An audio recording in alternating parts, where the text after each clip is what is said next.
Vamos continuar aqui, galera, nosso esqueminha, né, sobre a interação de vários aspectos, vários conceitos, vários processos importantes dentro dos estudos de urbanização, tá?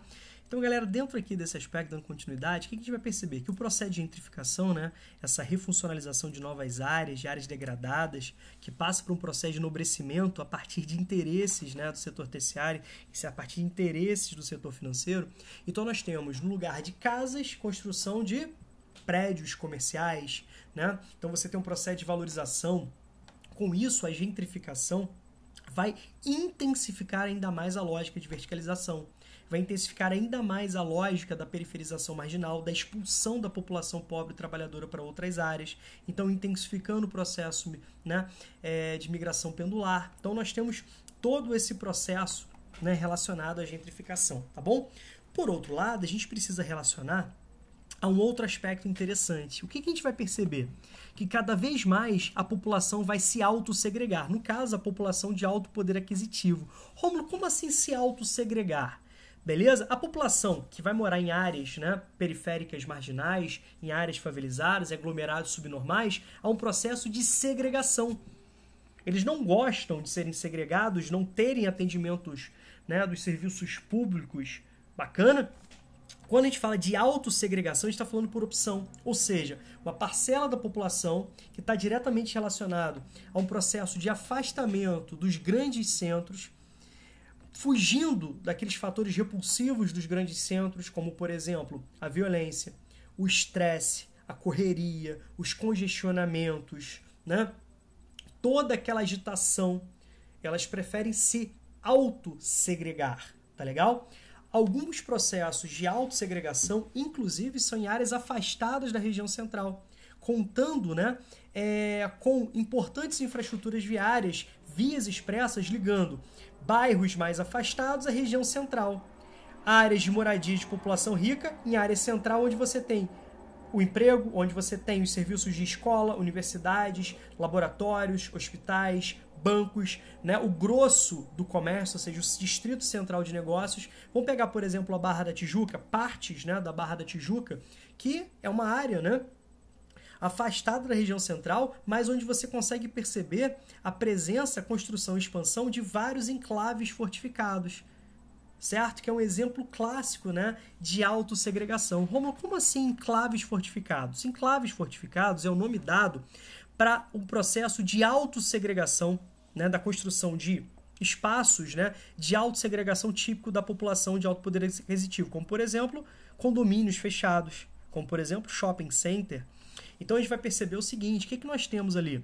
Nós temos um processo de muro, de cerca, um processo de vigilância contínua, utilizando segurança privada, tá? Aonde reside ali ou frequenta aquela área pessoas, grupos sociais, famílias de meio de poder aquisitivo, certo? Rômulo, mas isso rola preconceito também? Muita coisa, né? O shopping center é um grande exemplo disso. Pensem comigo.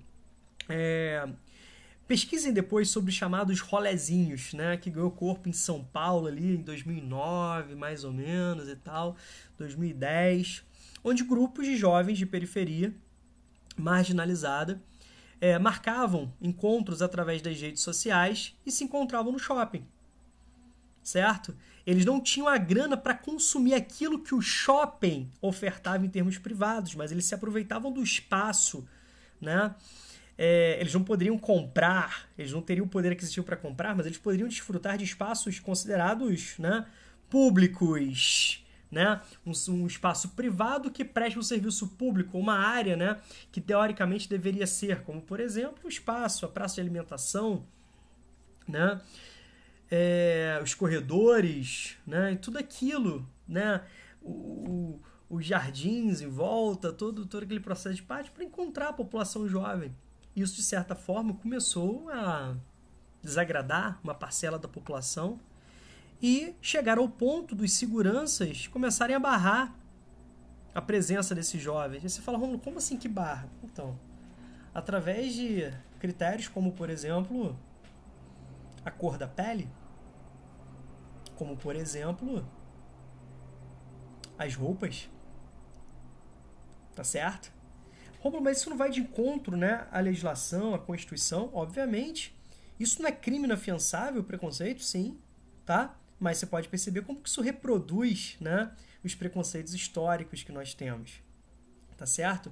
Então, cada vez mais nós temos, né, a formação desses enclaves fortificados, tá certo?